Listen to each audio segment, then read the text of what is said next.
Hey, welcome back, everyone. Tom from Park Avenue Trading, your chief dealer, keeping you sane in these insane markets with our euro-dollar analysis. It's 10:19 in the morning Eastern Standard Time, 6/4/2025.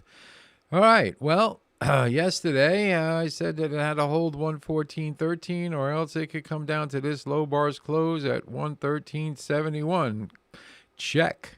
All right, so as we stand right now, euro dollar is in, I would say, a chop zone right now. It's just a little bit choppy trade right now. This point is not so much important anymore. It's really this low right here, 113, say 60.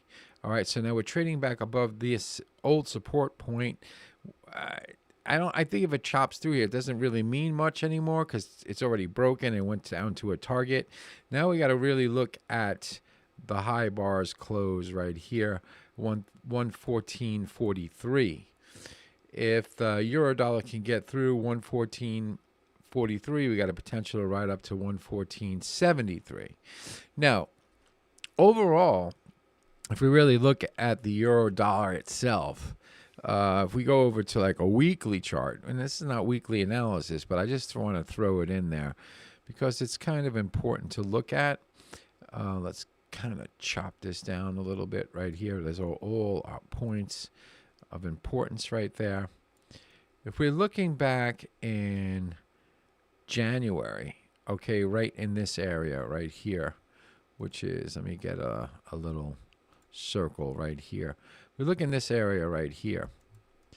The euro dollar actually rallied, okay, very nicely, right? Oh, that's obvious, Tom. Why are you bringing that up? Well, I'm bringing it up because it's nearly appreciated over 10% against the US dollar since like mid-January. So the original part of this strength was due to widespread concerns over U.S. fiscal deficits, rising debt, trade policies under Trump. So it actually sparked the euro dollar rise. Now, when the tariffs came in, we had, the fall off of the euro. Now, what I don't like about it for long term is that we actually came back down through this top. All right, so this is what leads me to believe that potentially, the euro dollar's got some weakness because we came down through here. If this marketplace truly was in an uptrending market, it wouldn't have done this, okay, on the week. It would have came down, touched it, perhaps, and then spiked right up and came up through the high. So the euro dollar's got some wood to chop. I don't find it to be in a completely bullish mode right now. I think it's in consolidation and it's waiting for, well, we got the rate cut, from the ECB, right? That's playing in. If they do it a deeper rate cut than what's expected, then potentially, the euro could come off on that. If the tariffs come back on January, now this is all big ifs. It's a long way away because he gave them till January 9th to come up with a solution to this. So we got a lot of going on right now. And short term, I'm going to say that the euro dollar is completely neutral. All right. This is all happening through dollar yen. Dollar yen went to 144.38 and crashed back down to 143.20. I know because I got long at 144.08, sold some at 28, put a stop at average, and I was done within a second. Kiss a pig, right? So,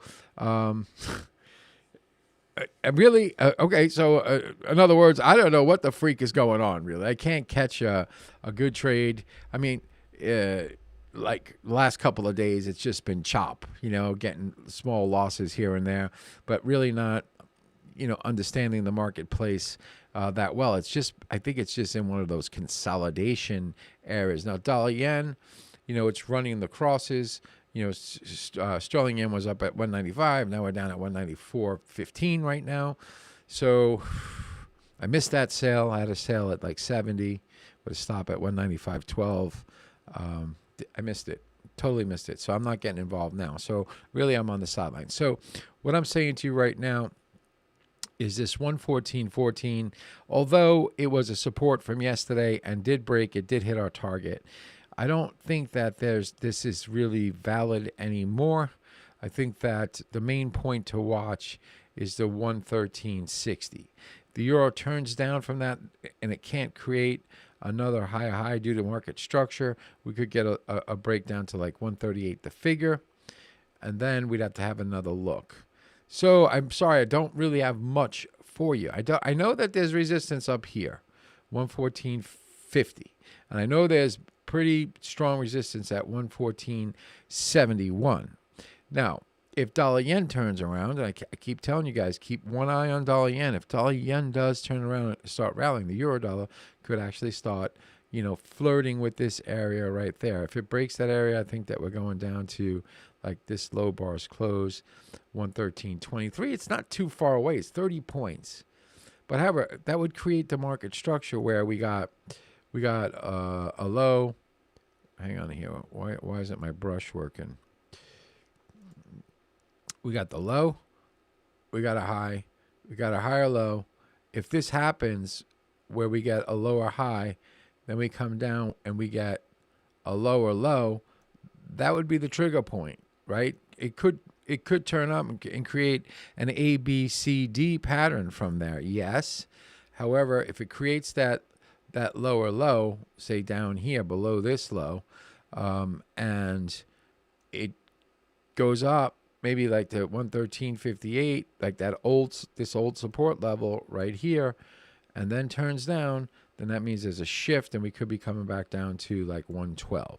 That's what I got going on in the euro. That's it. So if you like what you see, please like and subscribe. Don't forget, head over to Park Avenue Trading and get yourself a free ebook. Leave some comments for me. Tell me how you're trading it, what you think about it. And, I'll see you in the next video. Cheers.